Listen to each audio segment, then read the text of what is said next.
Kejaksaan Negeri Ogan Komering Ulu netepke Kepala Dinas Perdagangan yang juga mantan Kepala Badan Penanggulangan Bencana Daerah Kabupaten Oku. Inisial AK jadi tersangka kasus korupsi penggunaan anggaran belanja barang samu jasa tahun 2022.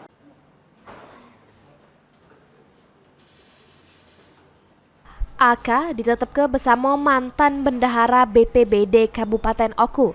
Juru perkara dugaan tindak pidana korupsi terhadap penggunaan anggaran belanja barang sama jasa pada Badan Penanggulangan Bencana Daerah Kabupaten Oku tahun anggaran 2022 berdasarkan surat penetapan tersangka.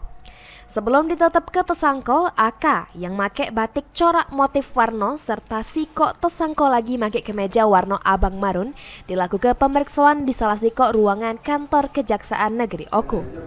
Kepala Kejaksaan Negeri Oku Koirun Parapat mengungkap ke penetapan tersangka atas kasus tipikor terhadap penggunaan anggaran belanja barang sama jasa pada Badan Penanggulangan Bencana Daerah Kabupaten Oku tahun 2022 sudah dilakukan rangkaian proses hukum pada Kamis kemarin. Kegiatan-kegiatan tersebut namun tidak bisa kami sampaikan secara rinci, antara lain digunakan kegiatan perjalanan dinas, kemudian kegiatan pemeliharaan kendaraan bermotor dan seterusnya. Sebagaimana kami sampaikan, ada yang fiktif, ada juga sebagian besar pertanggungjawaban kegiatan dan tidak didukung dengan pertanggungjawaban yang semestinya. Jadi begini, kami akan tetap bekerja secara profesional. Tentu nanti tim penyidik akan melihat perkembangan penyidikan. Ini masih bergulir. Yang pasti mohon doanya kami segera secepat mungkin dapat menuntaskan perkara ini sampai dengan akhirnya perkara ini kami limpahkan ke PN Tipikor Palembang.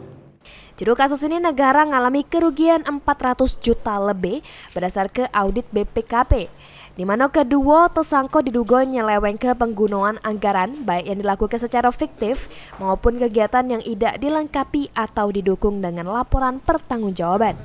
Kedua tersangka selanjutnya dilakukan penahanan selama 20 hari ke depan oleh Kejaksaan Negeri Oku serta dititipkan di rutan kelas 2B Batu Rajo. Ari Pranika, PAL TV.